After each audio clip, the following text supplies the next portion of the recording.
The Samsung Galaxy S4 is the most popular member of the 5-inch 1080p Android royalty, and it improves on just about every specification of its predecessor. The smartphone ships in a retail box with pretty standard contents. You get an AC adapter, micro USB cable, and a headset. The Galaxy S4 can work with a number of additional interesting accessories, but those you will have to buy separately. The screen has grown to 5 inches, and the Adobe RGB screen setting provides you with much more accurate colors, solving the unrealistic colors issue of the AMOLED displays of old. With the high pixel density that stems from the 1080p resolution and Super AMOLED's natural advantages, the Samsung Galaxy S4 packs what is arguably one of the best displays on the market right now. Despite the larger screen, the Galaxy S4 has virtually the same footprint as the Galaxy S3, and it's slimmer too. The size of the new Samsung flagship also compares favorably to that of the HTC One, even though the HTC smartphone packs a smaller 4.7-inch screen. The plastic used for the Galaxy S4 has a hyperglaze finish similar to that of the Galaxy S3, but with a new, more sophisticated texture that changes depending on the angle you are looking at it and the available light. It's not the most attractive smartphone around, but it's quite practical as it helps keep the weight in check while allowing Samsung to keep the user-replaceable battery and expandable storage.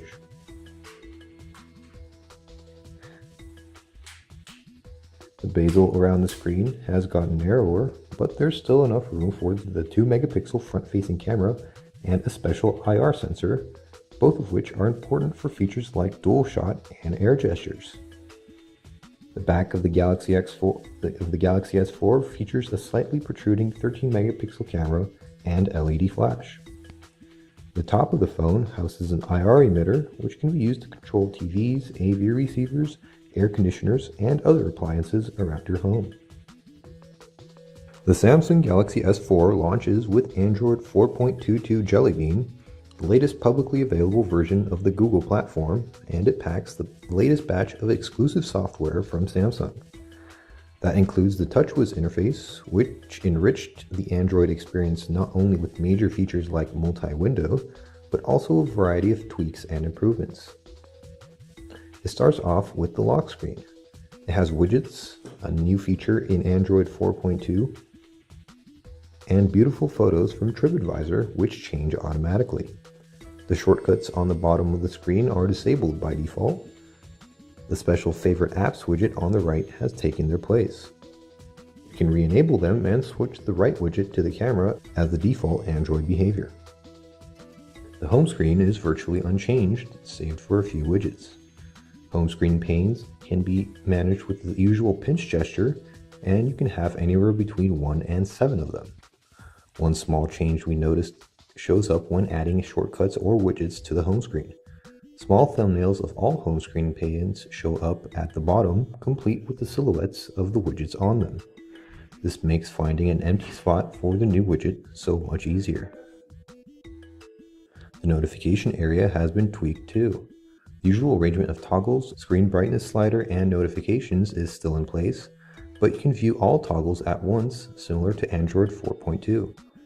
To access the full list of toggles, you need to either push the dedicated button when you have opened the notification area already, or simply perform a 2-finger swipe. You can rearrange the toggles, and the top row is always visible. The screen brightness slider can be hidden to save space too. The Samsung Galaxy S4 borrows a couple of features from the Note 2. One of them is multi-window multitasking, which can be enabled by long pressing the back key. It allows for 2 supported apps to run side by side on the screen.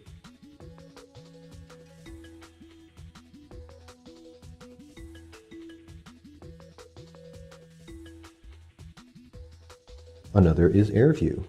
Basically, it turns your finger into an S Pen. You can hover your finger over an item on the screen to view more info, for example, the text of an SMS, the calendar appointment text, photos in a folder, and so on.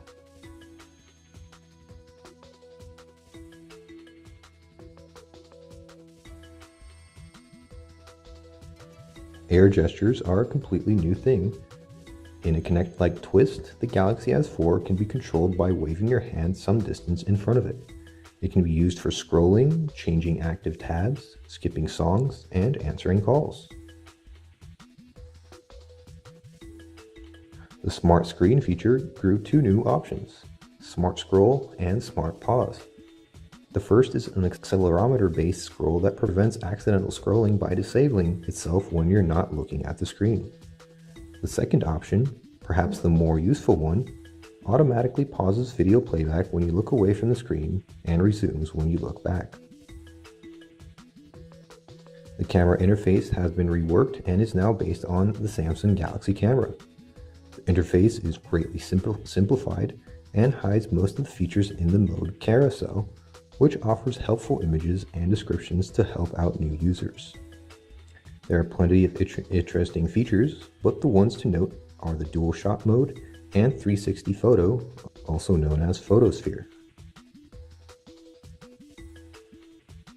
We have the Snapdragon 600 base version of the Samsung Galaxy S4 here, which is the version many countries will get. Samsung went with a higher clock speed, making the S4 the fastest phone we've tested. In theory, the Exynos 5 Octa chipset should offer even better performance, but we've yet to see about that.